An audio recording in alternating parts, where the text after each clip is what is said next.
આજે તારીખ 15/8/2025 ના રોજ ગામ વિંજોવાડા પંચાયતની ગામ સભા બોલાવેલી હતી। તો એની અંદર તલાટી પણ હાજર નતા, સરપંચ સાહેબે પણ હાજર નતા, તો ગામ ટીડીઓ સાહેબે હાજર નતા, પણ ગામની જનતા, મારા ભાઈઓ બહેનો બધી હાજર હતી અને મુદ્દાઓ આપેલા છે।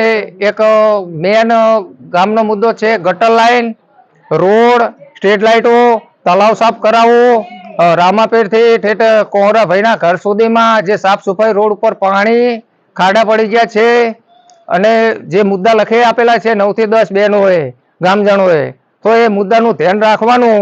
જો આજે જવાબ નહીં આલે તલાટી સાહેબ કે સરપંચ સાહેબ, તો માંડલ તાલુકાની અંદર બધી બે આંદોલન ઘરણા ઉપર ઉતરી જશે। વિંજોવાડા ગામની બધી બહેનો, બધા ભાઈઓ ને સાથ સહકાર આપીને વિનંતી કરું છું। ભારત માતા કી જય। આજે વિંજોવાડા ગામ જનતા ગામ સભામાં જોડાઈ જાય છે, પણ એ તલાટી અને સરપંચ સાહેબ અહીંયા કોઈ છે જ નહીં। હવે આ સભા ઓલરેડી ગુજરાત સરકારે યોજવાયેલી છે, ગામ સભા, ગામડે ગામડે સભા કરવી, તો શું કારણ છે તલાટી સાહેબ નહીં આયા, સરપંચ સાહેબ નહીં આયા, કોઈ છે નહીં, આમાં સભ્યો નહીં, તો આ જનતા ગામની આવી અને જેટલી પરેશાન થાય। અને જનતાના તમે આજે ગામની અંદર શું વિકાસ કર્યો હોય, શું વિકાસ નથી કર્યો, એ જનતા પાસે તમે એનું ઇન્ટરવ્યુ લો ને જનતા કહે છે। ગટર લાઈન છે, રોડ છે, પાણી ભરાય છે, જે અવાડો હોય એની અંદર પાણી નથી મળતું, તલાઈની અંદર ધોવેવું નહીં, કોઈ આરો નથી, એટલે આ બૈરા તમતાર છે, તમારે ઇન્ટરવ્યુ આપો। ગામમાં સ્ટ્રીટ લાઇટો નથી ગામમાં, તો આ કરવાનું કોને? આ બધા ચૂંટણી લાવે, સરપંચ લાવે છે, તલાટી, જવાબદારી કોની આવે? આ ગામ જનતાનું શું એમાં? તમે હાલો ઇન્ટરવ્યુ તમતાર હાલો। ગામ માંડલ તાલુકો, આજે અમે બધા બૈરા ભેગા થયા, સભા યોજી, પણ કોઈ તલાટી હાજર નથી કે ક્યાંય સરપંચ પણ હાજર નથી। અમારી રજૂઆત છે કે ગામમાં ક્યાંય સ્ટ્રીટ લાઇટ નથી, ગામના રસ્તાઓમાં ખાડા ખૈયા છે, રોડ નથી, અને ગામની અંદર ગટર લાઈનની તો બિલકુલ વ્યવસ્થા જ નથી। ગામ સફાઈ નથી થતી, તળાવની અંદર ક્યાંય આરો નથી, તો બધાએ ક્યાં ધોવા જાય, કપડા ક્યાં ધોવા? આવવા જવાના રસ્તાઓમાં કોઈ વિકાસ નથી થયો। ભારત માતા કી જય। અમારા વિંજોવાડા ગામમાં કોઈ સગવડ સુવિધા કશું જ નથી, રસ્તા ખૂબ જ ખરાબ છે ને પાણી ગટરની કોઈ વ્યવસ્થા નથી। પાણી થવામાં એટલું ખરાબ છે કે નાવા જાય તો માણસ માદું પડે તેમ છે, અને પવાળો ફરતા નહીં। ગામની પબ્લિક એટલી બધી પરેશાન થાય કે ના પૂછો વાત। અને લાઈટો તો રાતે જયારે જોવો તો અંધારું, ચોરને ચોરી કરવાની મજા આવી જાય એવું છે। ભારત માતા કી જય। જો હું એમ કહું કે અમારા ગામમાં નાઈ ધોય એવું નહીં, બોરિંગ ચાલુ નહીં, તલાઈ પાણી સારું નહીં, અમારે નાવું ધોવું ત્યાં ઘરે નાવી તો અમારે ઝઘડા થાય। અમારે થાય શું કહો સાહેબ, અમારે નાય એવું નહીં, અમારે નાવું ધોવું ત્યાં અમારા બાળ બચ્ચા તલાઈ નાવા જાય તો માંદા પડે, તલાઈ પાણી તમે ગંદકી આડે રહેવાતું નહીં, ક્યાં નાવી ધોવી?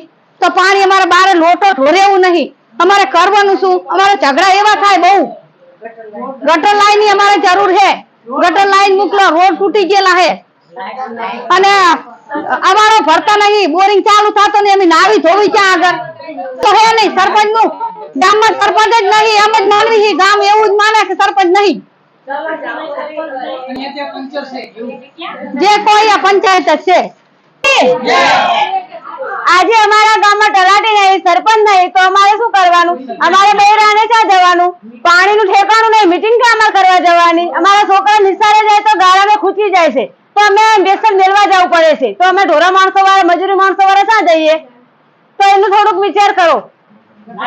અને નહીં બોરિંગમાં ઠેકો, નહીં ગટર લાઈન, નહીં ભાભલે ફોક્સ મેળેલા, તો અમારે અંધારા નીકળવું હતું, કેવી રીતે નીકળવાનું? આજની કોઈ મોર થતા નહીં, બૈરા શું કરીએ? પાણીની લાઈન જાણતા તૂટી જાય, ધનકી પાણી આવે તો પાણી એમાં કેવી રીતે પીવાનું?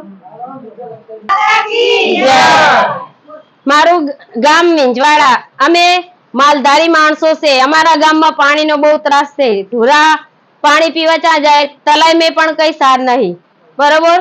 ગમે એટલું ગામમાં તમે પૈસા આપો પણ કઈ સવાર થતી નહીં। આ ગામની અંદરમાં પહેલા અમે 10 વર્ષથી એક જ ધારા આર્યું પાણી અને નાવા ધોવાનું સગવડ પુલ નહીં. અમે માલધારી માણસો, અમે વેરા કવેરા સાણ વાસંદા કરીએ ત્યારે નાવા ધોવા જઈએ. તલાઈમાં નાવા જઈએ તો તલાઈમાં પાણી સારું નહીં, તો ગામમાં નાવા જઈએ તો ગામમાં કઈ સારું નહીં. તો અમે નાવા ધોવા જઈએ, અમારા બાળ બચ્ચો પાણી પીવા માટે તરસે, વાસડું અમારા તલાઈના પાણી પણ પીવા નહીં હારા. તો અમે રસ્તામાં જઈએ તો છોકરાઓને નિહાળમાં અમે તેડીને મેલવા જવા પડે, તાણે નિહાળ ભેગા થાય. રસ્તામાં હારા નહીં, એટલે નહીં અમારા ગામમાં સરપંચ નું કોઈ ઠેકાણું. ગમે તે વસ્તુ થાય તો સરપંચ માથે રાખતો નહીં, અને સભ્ય પણ કોઈ અમને સાથ આપતા નહીં. એટલે અમારા માલધારીનું ગમે તે કરીને પેલા અમારા પક્ષીઓનું પાણી કરો પેલા, પછી બાકીની વાત, અને અમારા માર્ગ હારા કરો, કરો. ભારત માતા કી વંદે. આજે અમારું ગામ વિજવાડા, તાલુકો માંડલ અને જિલ્લો અમદાવાદ. અમારા ગામમાં આજે ગામ સભા હે. એ સભામાં અમે બધી બહેનો ભેગા થયા છીએ, કારણ કે અમારા ગામમાં મોટો પ્રશ્ન પાણીનો જ છે. પાણી પૂરતું ગામમાં મળતું નહીં, કોઈ બોરિંગનું ઠેકાણું નહીં. ઘણી વાર 15 દિવસે 20 દિવસે બોરિંગ પણ બગડે અને બંધ થઈ જાય છે, અને ગામમાં પાણી મળે નહીં. તો પાણી વગર સેજે બેનું ને ચાલે નહીં. તો પાણી તો અમારે પેલું જ જોવે, પાણી વગર સેજે ચાલે નહીં. ગામમાં ગટર નહીં, ગટરનું કોઈ ઠેકાણું નહીં. ગામમાં રોડ રસ્તા નહીં હારા અમારા ગામમાં, અને તલાઈનું પાણી પણ સારું છે નહીં. તો અમારે પાણી તો પેલા બેનું ને રોજની જરૂર છે, તો રોજ અમારે પાણીની જરૂર પડે. તો પાણી વગર અમારી બેનું કંટાળી જઈ છે, અને અમારા ગામમાં રોડ રસ્તા અમારા સારા છે નહીં. અને ગામમાં અમારે રાતે લાઈટું જોવે, તો ગામમાં લાઈટું નહીં. લાઈટું અને ઉંમરલાયક માણસ ખાડા ટેકરામાં હાલતા હાલતા પડી જાય ને હાથ પગે ભાગી જાય છે. ગામમાં બીજું કે ગાયોનો ત્રાસ, ગાયો ગામમાં રખડતી ભભરતી ગામમાં રખડતી હોય, અને એ અમે કંટાળી જઈએ ગાયોથી ને. એટલે અને અમારે પાણીના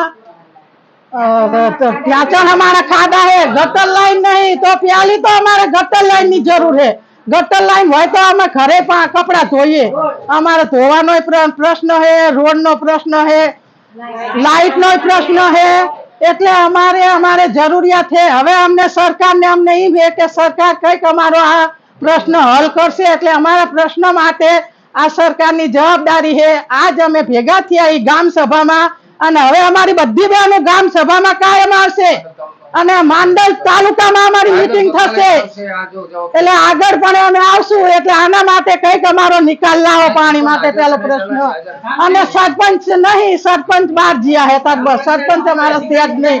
કોઈ અમારા ગામમાં કોણ તલાટી હે, તલાટી ને કોઈ ઓળખતા નહીં. અમે તલાટી આવે, અધિકારી કોઈ આવતા નહીં. તો અમારે કોને કહેવાનું અત્યારે સેજ નહીં મીટિંગમાં? તો અમારે કઈ રીતે મીટિંગ જાતે કરવાની? કોણ અમારો પ્રશ્ન હલ કરે? માટે અમારો પ્રશ્ન હલ કરવા માટે સરકાર જવાબદાર છે, અને સરકારને જવાબદાર ઠેરવવાની છે. નહીં ઠેરાવે તો અમે પ્રશ્ન હલ કરવા માટે અમારી બહેનો અમદાવાદ તાલુકામાં આવશે.